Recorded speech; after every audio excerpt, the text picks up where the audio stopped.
You're listening to Civic Media. You can tune into any of our live shows on any radio station across the state with the Civic Media app. Find us in your phone's app store and listen anytime, anywhere.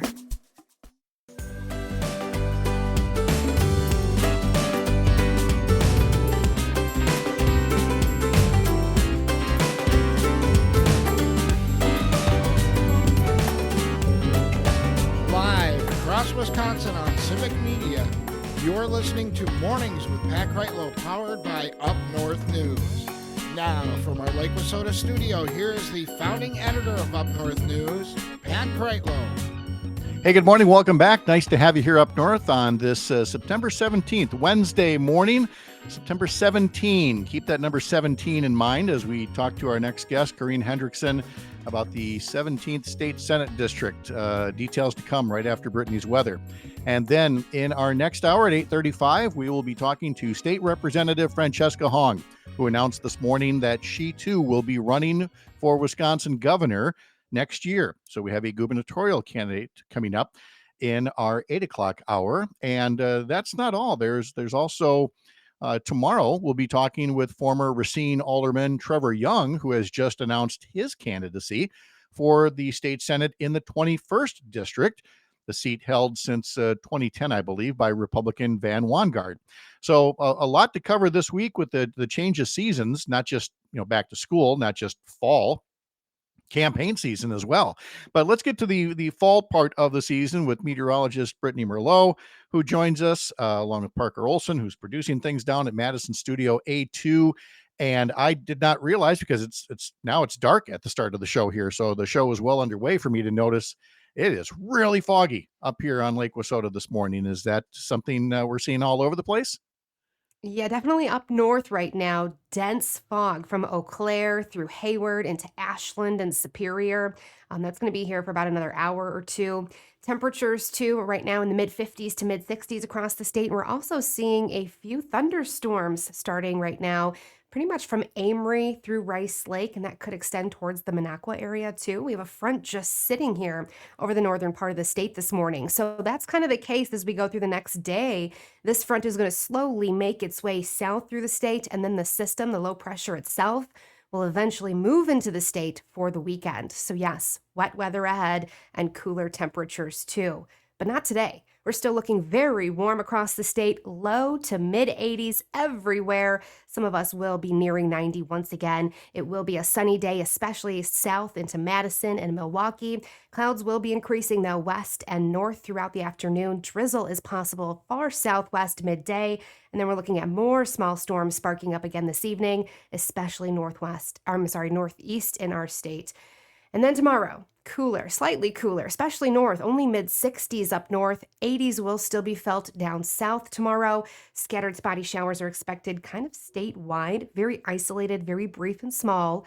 But chances for sunshine still hang on into Madison and Milwaukee until the weekend. That's when that low pressure system arrives. So heavier rain and storms on the way. Conceivably, today and tomorrow could mark the last of the mid-80s.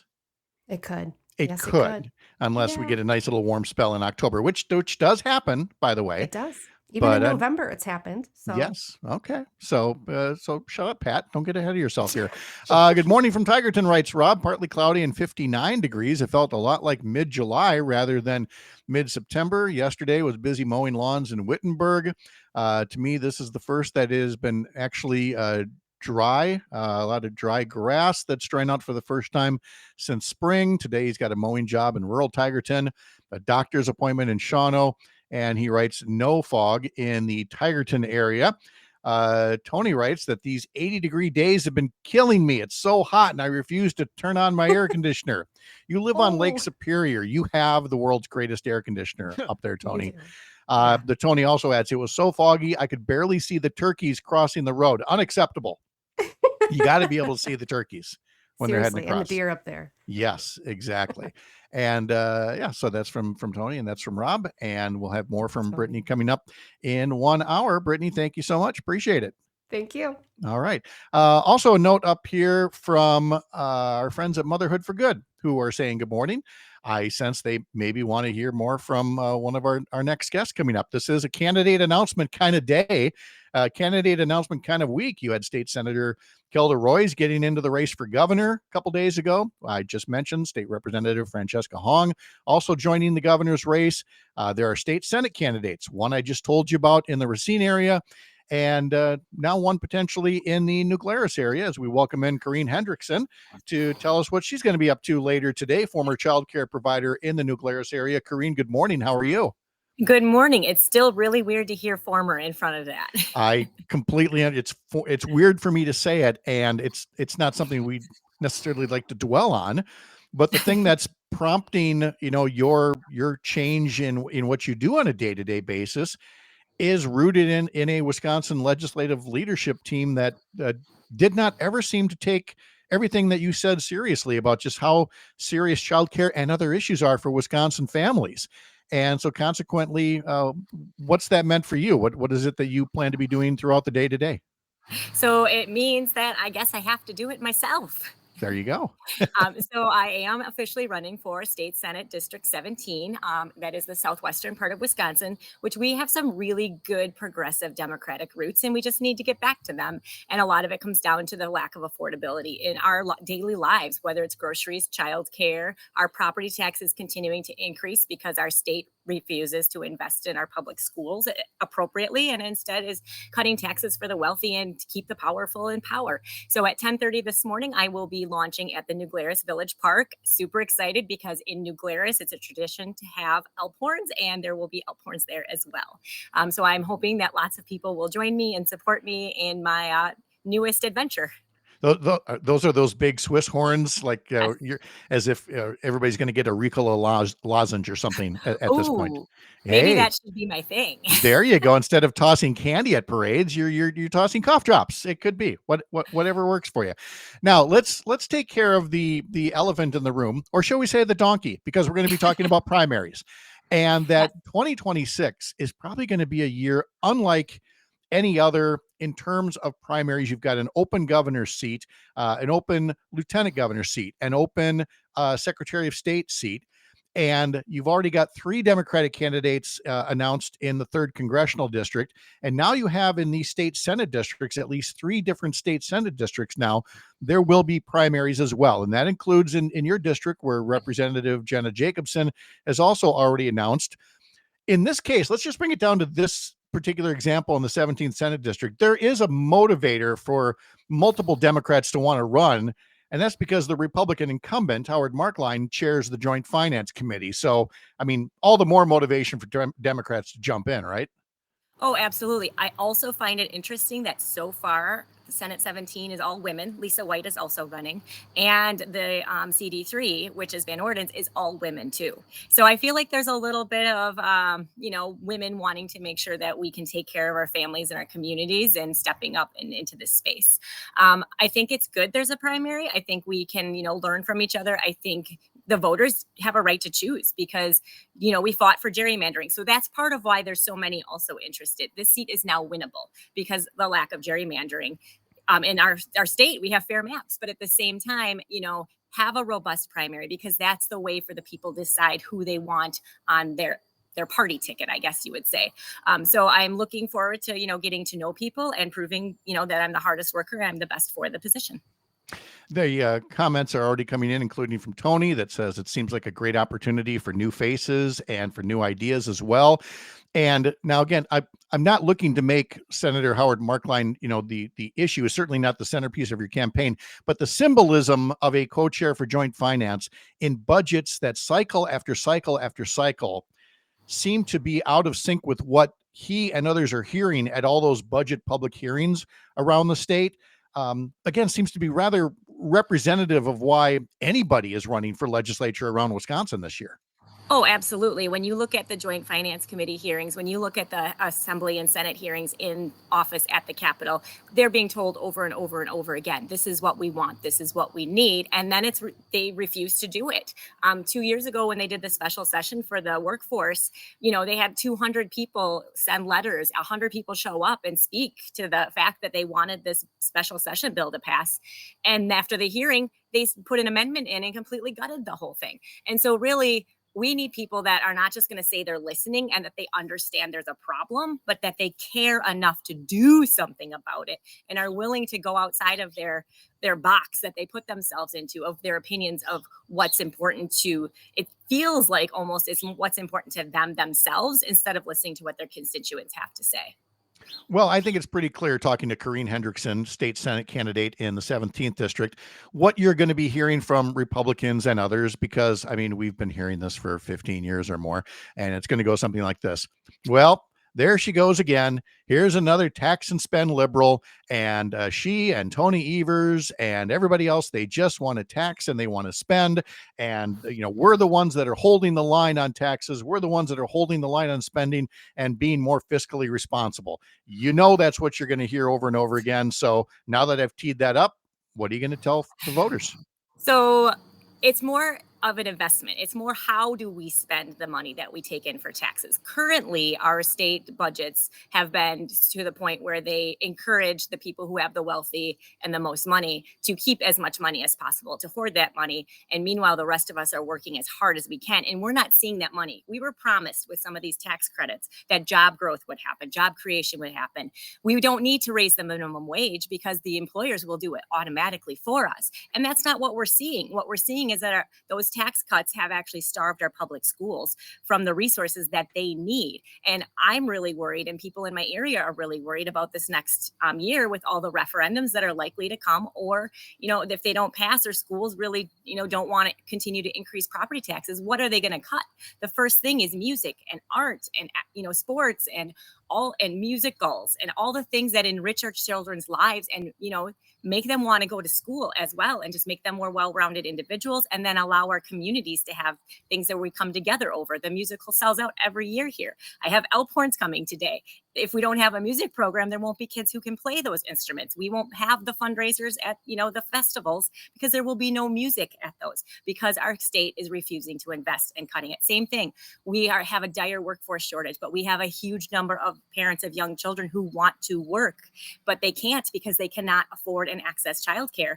Those of us in the field Sorry, see, I can't do it. Those who are remaining in the field of childcare are struggling. 2 more just announced their closing that have been open for over 20 years because they can't afford to keep going, because they can't charge parents anymore. They're losing kids. I'm hearing now of kids at 5, 6, and 7 are going home. We're back to the latchkeys of the 1980s.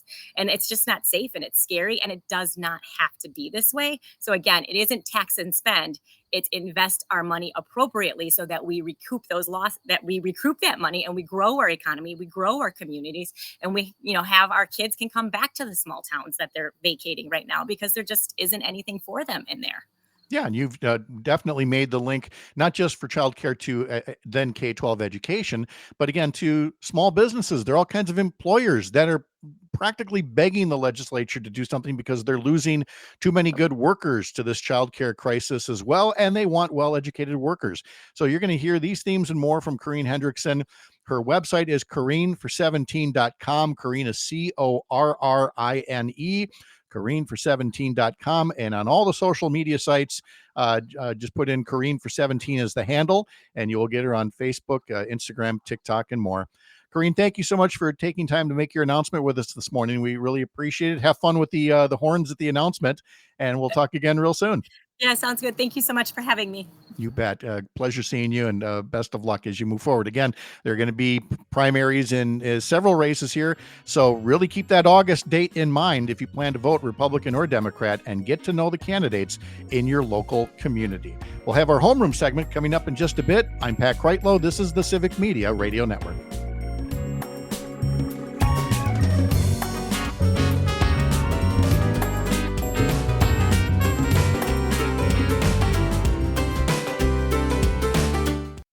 You're listening to Civic Media. Stay up to date on the latest news and information for your local community and Wisconsin by signing up for our free email newsletter. Visit civicmedia.us/email to get started.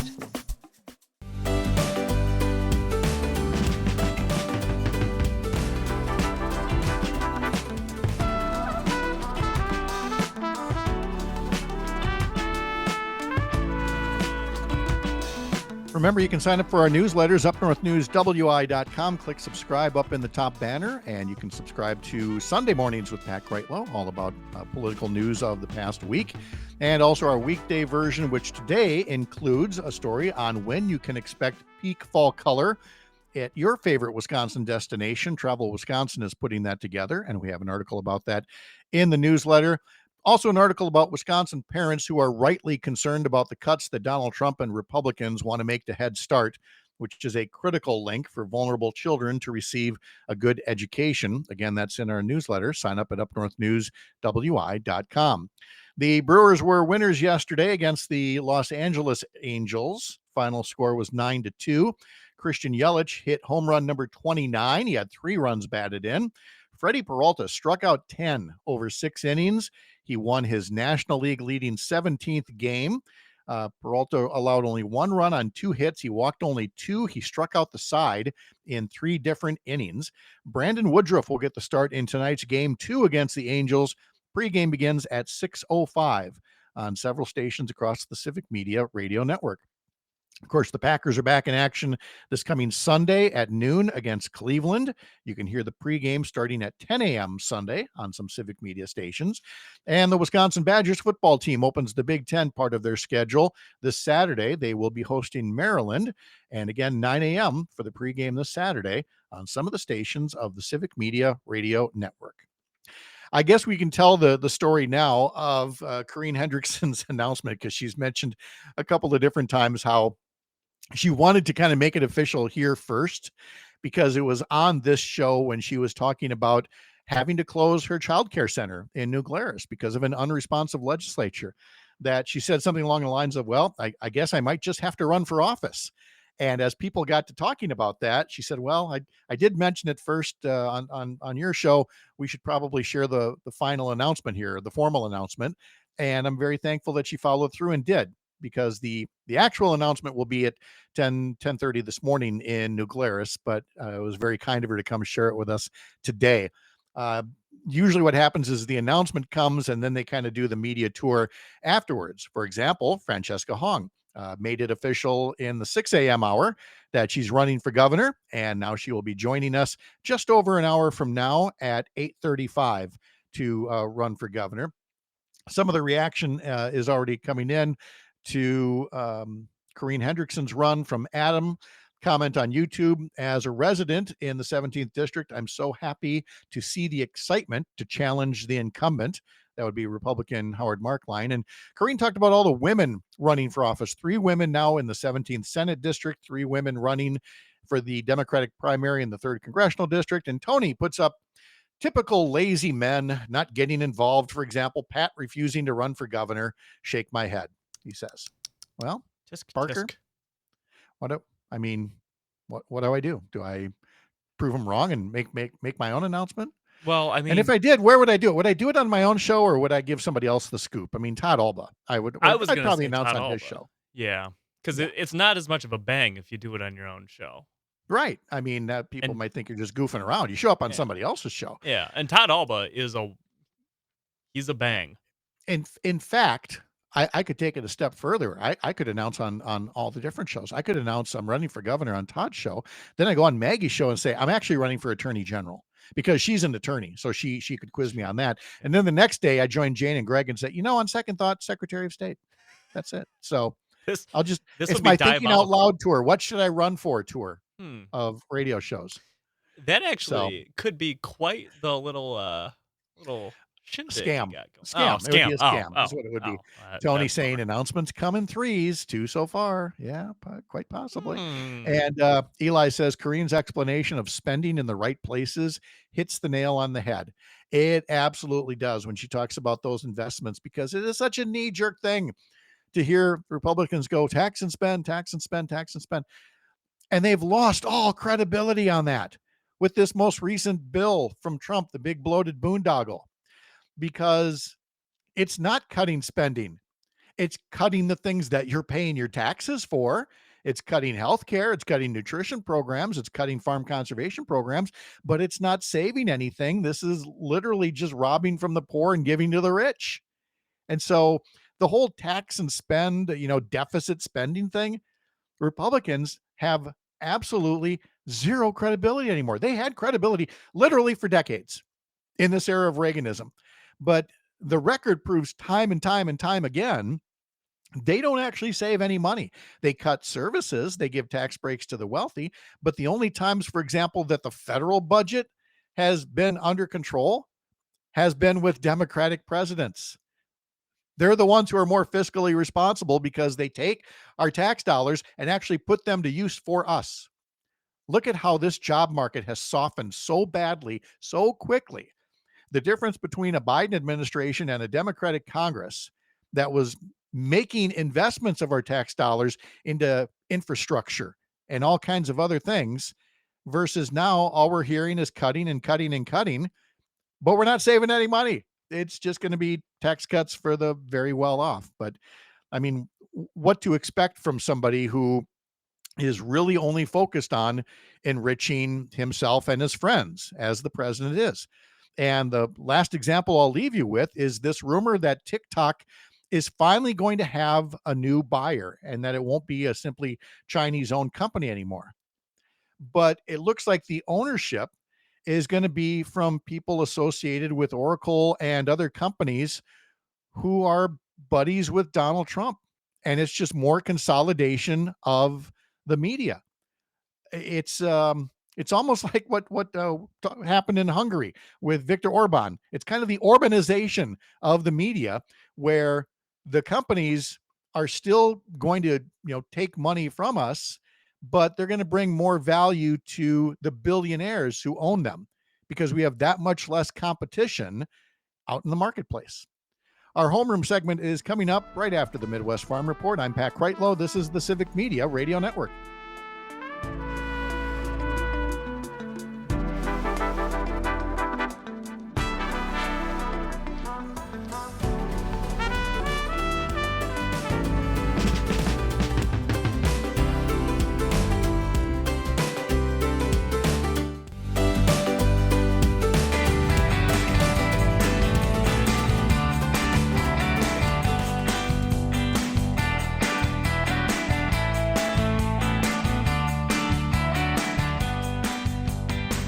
Boy, there's a lot going on today. 7:35. Welcome back. It's a Wednesday morning, September 17th.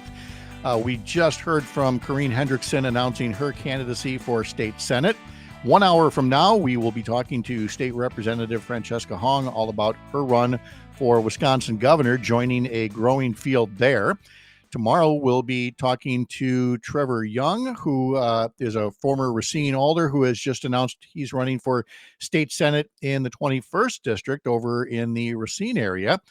And if you can't catch all this live on the radio from 6 until 9, or social media, if you're watching on Facebook or YouTube, then you really ought to get this show by podcast so you can dip in and hear some of the highlights. So head over to Spotify, sign up to follow the show, or Apple, wherever you get your podcast, and never miss a moment of what we do. You can also get connected to all this through the Civic Media website, civicmedia.us. All right, welcome to our homeroom segment that we do every week at this time. Talk a bit about public education in Wisconsin and the things that impact it. A lot of those things come from the state capitol, and not just the state budget, which is all done now, but certainly all the other ways where lawmakers can introduce bills that are helpful or even harmful, as the case may be, depending on what people in the Assembly and Senate think of our public school system and what ought to be done with it. Somebody's got to track all these things, and for the Wisconsin Public Education Network, that would include our friend Bryn Horton, who joins us for a little update. Bryn, good morning. How are you? Good morning. I'm good. How are you? Very good, thanks. Nice to have you along. Yeah. There's just always so much beyond the budget that could get done for our schools or to our schools, yes, as the case may be. So right now the fall legislative session is just getting going. We never really know just how busy or not busy they'll be at any given point. So there are bills that are introduced. Some may get a committee hearing. Some may go to the floor of the Assembly or Senate. Some may just be introduced and not come up at all, but you have to note that they've been introduced because, these are things that conceivably could happen. So as you're looking beyond the state budget at what the legislature could be considering this fall, what kinds of things are you keeping your eye on?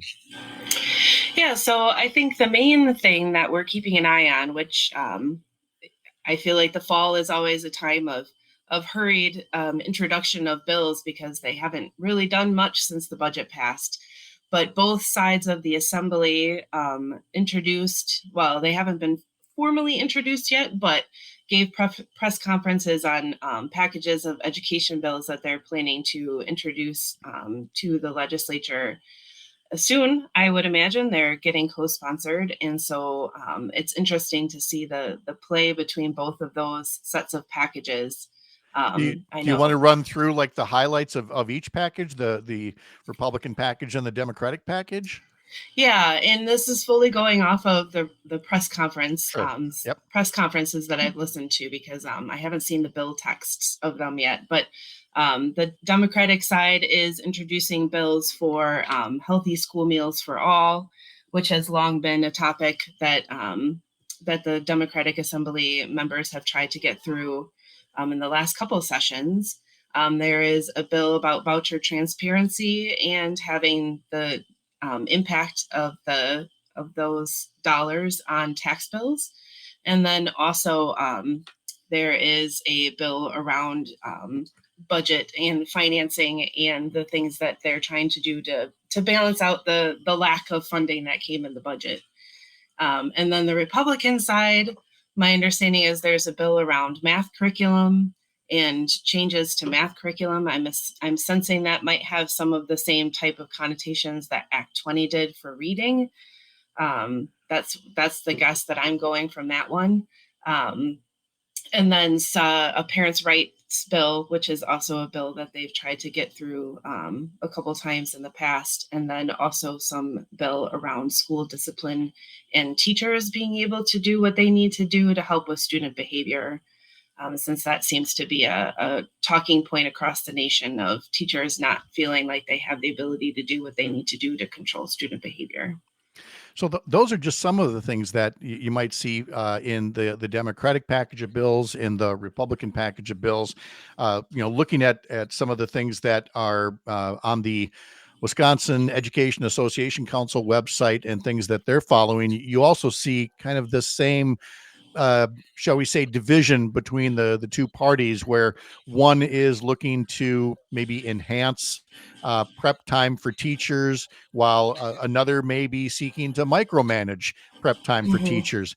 And as we mentioned with Peggy Wirtz Olson from WEAC a couple of weeks back, I mean, some of these bills, again, they may not go anywhere, but just the introduction of them is noteworthy. For example, restricting the kinds of flags that can be displayed in public buildings like schools and in classrooms. There's always something about, cursive handwriting as well. And certainly, and then on a slightly broader level, state testing standards. And so I really kind of feel like there's this tug of war, if you will, between micromanaging, our educators and giving them the resources and flexibility to teach our kids. Yeah, it's, I think, interesting in the cross specs of local control and the way that Wisconsin school districts have been created to give school districts and local school boards local control.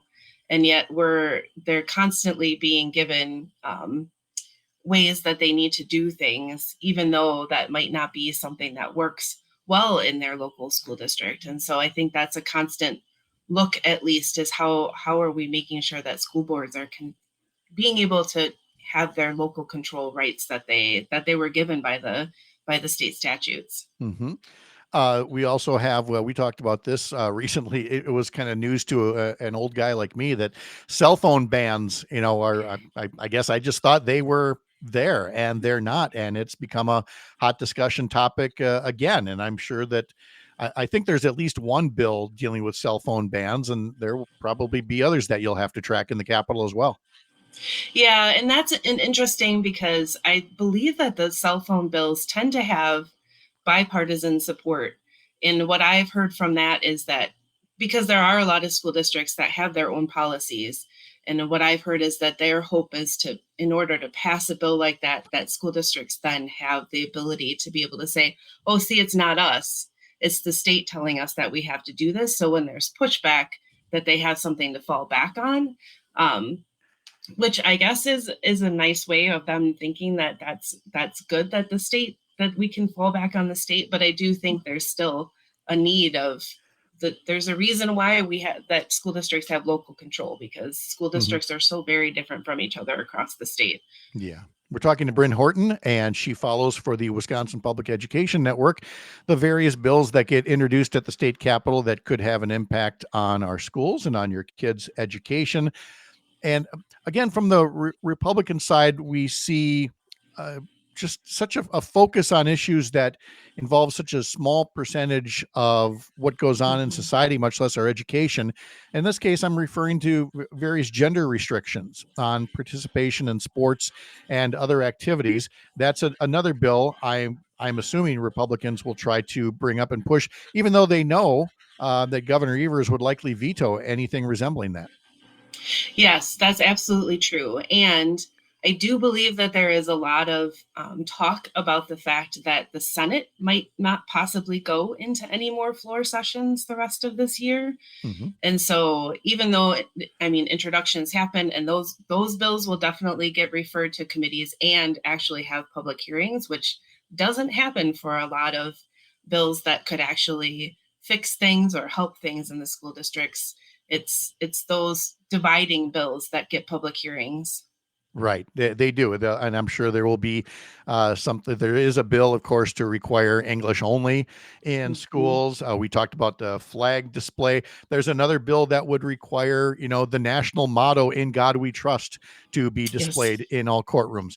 Somebody just asked me yesterday, like, did that law really pass in Texas that requires the 10 Commandments to be displayed in every classroom? I'm like, yeah, that's a thing. And which means it's going to encourage, some legislator in Wisconsin to try to do the same thing. So you're right. We're going to hear a lot of what you would call social issues or wedge bills or anything like that. Those seem to ones that get the public hearings and get some attention.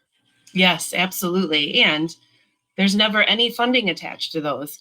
So, we can display the motto in the schools, but it's going to cost the school districts money to have to do all of that stuff. And so that's the other part of it too that comes with, is we can give us all these things to do and then don't give any money to be able to accomplish those effects. Yeah, we just talked about this with Jimmy Koska a couple weeks back when we talked about scoreboards and how I did not know that there still wasn't a shot clock for high school basketball, but that's because every school would have to, not every school, but many schools would have to replace their scoreboard. They don't have the money to replace a scoreboard. So if they don't have money to replace a scoreboard, they sure don't have money to be putting up, religious symbols and mottos and things like that in our schools as well. And all of this, Bryn, really comes back to, a central theme of this segment, and that is providing our public schools with the resources they need. That includes the voucher transparency that we've talked about here. And by the way, the Wisconsin Public Education Network, just this week kicked off a public campaign to increase the transparency of the voucher program so that taxpayers know how much it really costs. So head over to wisconsonnetwork.org to learn more. But Bryn, again, it really is what you're hearing from the Democratic side is, let's give schools the resources and the tools they need rather than more restrictions. Yeah, definitely. Ways to be able to find more funding to be able to help close that funding gap that's going to be left with the budget. And the main one that I think that I'm really watching on the Republican side is that there is a bill to get rid of the $325 automatic revenue limit increase that the governor got passed into law through his partial line veto and then was upheld. But there is a bill out there to get rid of that now. And so that's the kind of thing that, the punishment that comes along with being able to get that. Now we need to take that away, even though that's not actually more funding from the state. Yeah, that's just it. Because of the creative use of the line item veto, you now have this per pupil adjustment locked in for 300 years or whatever it is. But again, if you're not giving an increase in overall general state aid, it really doesn't mean much. But of course, that's what Republicans are going after. They're going after the line item veto rather than putting a focus on what can we do for our schools? What can we do for our kids? And I guess I'm not confident that a bill that would get rid of the 300-year extension will be accompanied by, okay, we'll do an extension for a couple of years. No, they'll just get rid of it entirely. Yeah. We have seen how that goes. There's also bills out there for everything from requiring civics education to tuition and fee remission for veterans and dependents, technical colleges leasing their facilities. There's just so many things that have to be followed in the Capitol, and Bryn Horton does that for the Wisconsin Public Education Network. Bryn, thank you so much for doing all of that and for taking some time to give us a little update this morning. Absolutely. Happy to do it. All right. Thank you, Bryn. Have a wonderful day.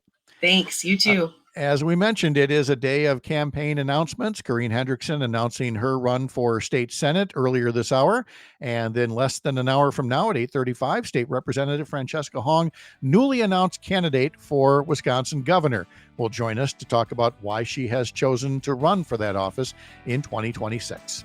I'm Pat Kreitlow. This is the Civic Media Radio Network.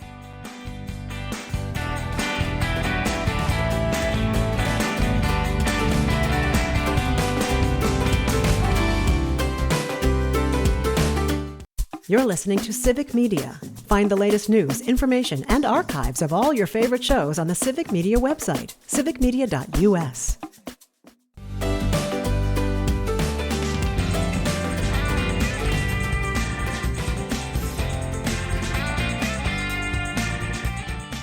Coming up across the Civic Media Radio Network today, Matt Nair on Air follows this program. Jane Matt Nair, Greg Bach from 9 to 11. Bennett Goldstein, a reporter with Wisconsin Watch, will be joining them at 9:35 this morning.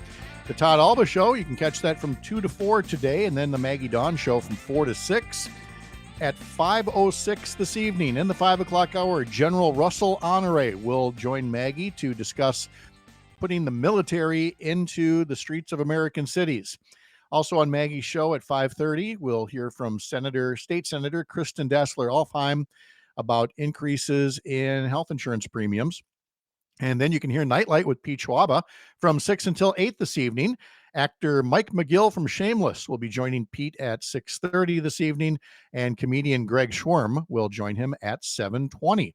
All that ahead on the Civic Media Radio Network. Head over to civicmedia.us to learn more. There's also a podcast with Earl Ingram, and we'll talk to him about that in less than 15 minutes to see what's going on with the What's Going On podcast. But first, let's check in with Jimmy Koska from Civic Media, who's the sports director, follows some of the news stories around Southwest Wisconsin as well. Jimmy, how are you doing this morning? I'm doing great. It's funny because we're sitting here mid-September, and I know it's the heart of football season and everything like that, but all anybody can talk to me about is the Milwaukee Brewers and what they've been able to do right now. And I got to tell you, it's quite the ride right now. It's a very nice ride, and plenty of people have been able to enjoy that ride for free because, Parker, why? What are we doing one last time on Friday? We're giving away free tickets. Free Ticket Friday. That's exactly it. Club level tickets. So again, if you don't have that Civic Media app, get that puppy downloaded, and you'll be texting us keywords throughout the day this coming Friday, the final Free Ticket Friday of the Brewers season. After that, Jimmy, I'm thinking tickets get a lot more expensive as we move on. Yeah, they get a little more expensive. That's when they start adding the auxiliary press box to AmFam Field, and it's a little harder to get into games. You can't just get in standing room only and sit there for $5 above the visiting bullpen and let them know how exactly you feel about them. Yeah, nope, it doesn't work like that. But there will be October baseball, which is a nice thing, and I really am counting on the Brewers not just to get this bye and not be in the wild card round, but to advance beyond the division series. And look again, these are not household names for the Brewers. There's names I scarcely remember sometimes when they take the field, but I don't feel like we should also sell them short and say, well, if they lose in the first round, that's how it goes. I think we can hold higher expectations of these guys from what I've seen. Yeah, and the fact that too that if they can stay ahead of the Cubs, which they're up by 5 games, I think this morning as we enter the day, 5.5 games with just a handful of games remaining, they can get that bye out of the wild card round. They don't have to worry about playing in that best of 3. Then they go right into the NLDS and and have home field advantage there, and they could have home field advantage too. Throughout the postseason, just given the fact that their record is so great. They are a few wins shy of the best record in franchise history. I mean, there's a lot of good vibes happening right now with the Brewers. And like I said, I know we're in the heart of football season, and, everybody here in the companies, and I talked to Mike Clemens about, what the Packers are doing. We're going to see the Badgers, coming up again against Maryland this weekend. But it is all about the Brewers at the moment in terms of what people are talking about sports-wise, which is really, really fun to see. It really is. And by the way, when you say a handful of games, let me run through that for folks when they say, well, is it really the last free ticket Friday? Yeah, because there's only one more homestand after this one. You've got the Angels here tonight and again tomorrow night, but then the Brewers head off to St. Louis for 3 against the Cardinals, and then to San Diego next week, Monday, Tuesday, Wednesday, for 3 against the Padres. And then they come home a week from this Friday for the final homestand of the season, 3 games against the Cincinnati Reds. And that's it. There's just these 11 games left in the regular season. Yeah, and those 3 games against the Reds, what is fun about that is that they typically have a lot of fan-centered giveaways, fan appreciation night, things like that. So those last few games are actually pretty fun, even if at that point the Brewers have wrapped everything up. It's a lower stress atmosphere. There are still a lot of cool things they do at the end of the regular season to make sure fans stay engaged. Well, let me tell you, this works out well for some folks that plan ahead. Even if it's accidentally. And what I'm saying is I got a college buddy who we try to get to one Brewer game every year. And we just couldn't pull it off. We just couldn't get the dates to match up as we were going through. And finally he's like, we got to the last weekend of the regular season. And we said, okay, that's the one that's going to work. So we got tickets for that last homestand against Cincinnati. This was before the Brewers got real good. So we managed to get some discounted tickets for the last regular homestand, and we're going to have ourselves a grand old time because we planned ahead, or because we were accidentally lucky. We'll take either one. You know what? It's better to be lucky than good sometimes. So I'm with you. It's so cool though, because there's you hope that the series is low stress for the Brewers going into the postseason, and that you can just enjoy the baseball atmosphere. But that last homestand, usually what you get is you get a handful of goodies to take home and put in your collection, as I've done, as you could tell here many times over the years. Oh, sure. Absolutely. Look at that. That's a museum back there on your shelf of swag. And of course you also root for the non-injury. It's like, no, you don't need to make that diving catch. It's okay. Don't jam your thumb, no compound fractures, please. We're heading into the playoffs. So every play like that is going to be a little nerve-wracking. Oh yeah, for sure. And the other part too is I think the thing that you really watch is pitching, and just seeing who lines up for the postseason, and trying to figure out who's going to be the guys in the bullpen, be the guys of the rotation.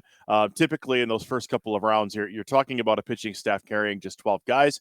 They do allow you to carry up to 13, but usually that's not until the later rounds, the best of 7s, where that becomes an issue. So if you're looking ahead to the Brewers and their postseason roster, they'll be looking for the 26 guys. It'll probably be a 14-12 split in hitters to pitchers.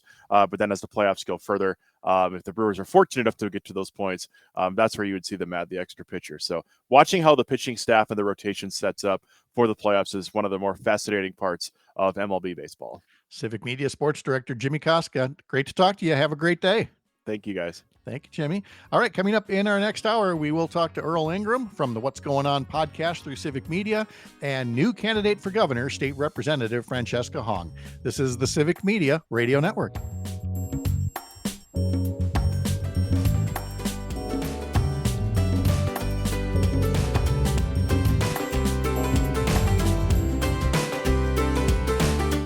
The national news cycle never stops, but it can be hard to find news about your local community. Civic Media is dedicated to providing quality local and state news coverage across Wisconsin. With the Civic Media app, you can get notifications about local stories that matter to you and your community. Find the free Civic Media app in your phone's app store and choose notifications from the menu to tell us what kind of news you want to hear about.